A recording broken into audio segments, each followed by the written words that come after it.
perspective. We got Diana Avigdor, head of trading at Barometer Capital Management, and Andrew Bell has been going through the details of this report. He joins me now on the desk. Andrew, what jumped out to you? It looks as though trading revenue was the problem.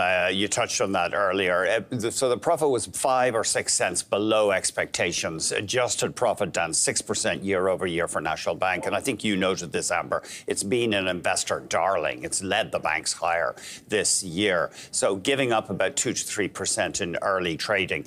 And I know people, our viewers have heard this before, but trading revenue, often banks or investors don't get that fussed about it. Here is what Cormark Securities has to say. Given it's a lower quality source of revenue because it's more volatile, we're less fussed by misses here.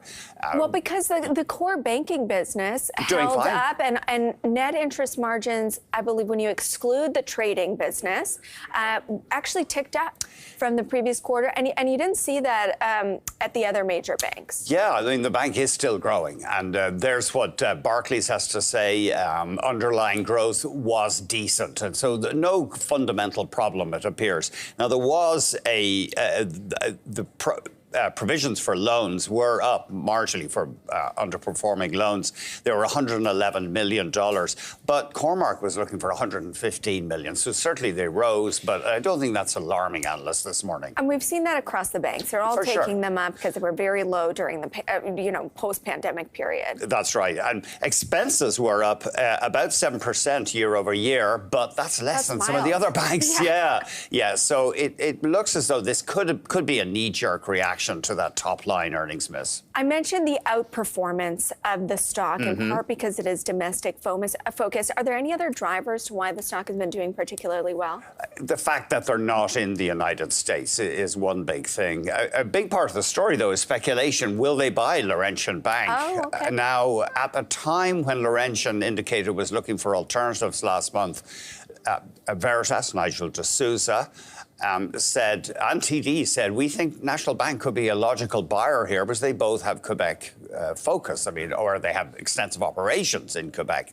However, the other side of that coin is Lamar Persaud, the analyst at Cormark, thinks that, in fact, National Bank is trying to diversify away. It's watered down its Quebec exposure. And so they may be less interested.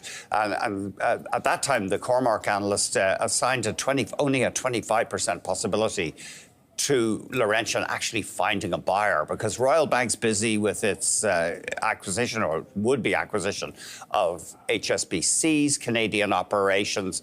Bank of Montreal is still digesting Bank of the West. And I think one or two of the banks have publicly said, or at least sources have said, that they're not interested in Laurentian. So it seems very uncertain. What's going to happen with that? It's going to find a buyer. Laurentian is a minnow, though. I hadn't realized it was so small. It's HSBC's Canadian ops are 2.5 times bigger than Laurentian's asset base.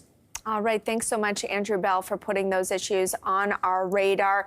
I want to bring in Diana Avigdor here on what to do with this stock that has outperformed and kind of a turn of the narrative where all of a sudden Canada is in vogue. Do you want to buy the dips on a company like National Bank? Hi, Amber. Yes, you do. I mean, National Bank has been a darling because it is an entrepreneurial bank. It has cleaner exposure, more domestic than all the other banks. NIMs have been stable, and I heard you speak to Andrew Bell before. If you took away the trading exposure or the trading weakness, their NIMs were actually up 3 beeps, which is very much unlike the other banks that have other exposures. NIMs have been more compressed in the U.S. than they have been in Canada, partly because Canadian financial market is not as competitive as the U.S. So for us, we're not fussed over a 2% weakness after the earnings. We see, and I always talk about this, markets price things in ahead of the news. National Bank has outperformed its peers in price action, so it makes sense that it will be down a little bit. 2% is not all that much given the big picture.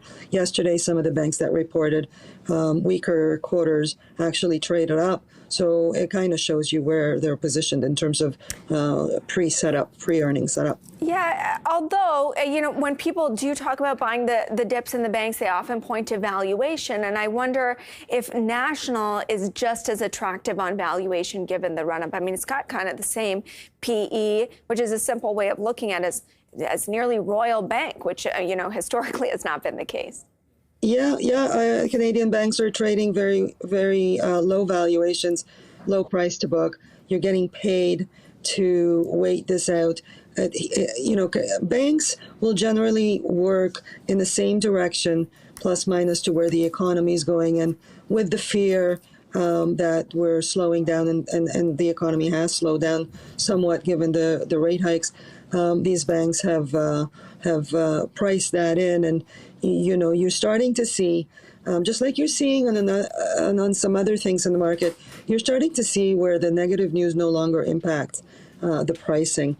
So National is a little bit different because it kind of did a lot better than the rest of the banks, but they're so much more domestic, and their growth is still ahead from an international perspective, and there's no better time to start it. So does that mean the recent, I guess, divergence in performance, the domestic banks outperforming and the more international ones underperforming, that's not a trade you would look to, I guess, continue? You'd want to lean into the underperformance of some of the internationals?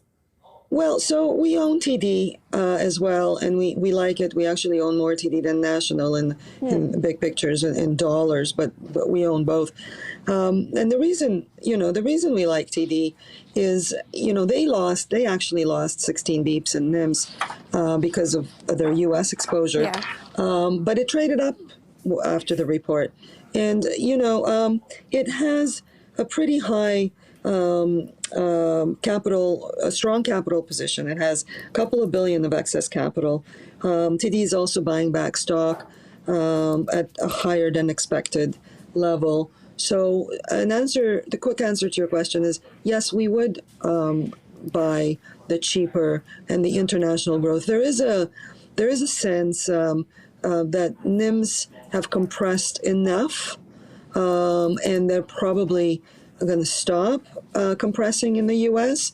as the rate hike regimen stops being so aggressive. I mean, the market's starting to price in that Fed Chair Powell is pretty much done. Yeah. And so with stability and perhaps looking forward rate cuts, these NIMS should stabilize, if not expand. I'm glad you brought that up because I wanted to ask about the broader market. Since Powell spoke on Friday, the S&P has traded up.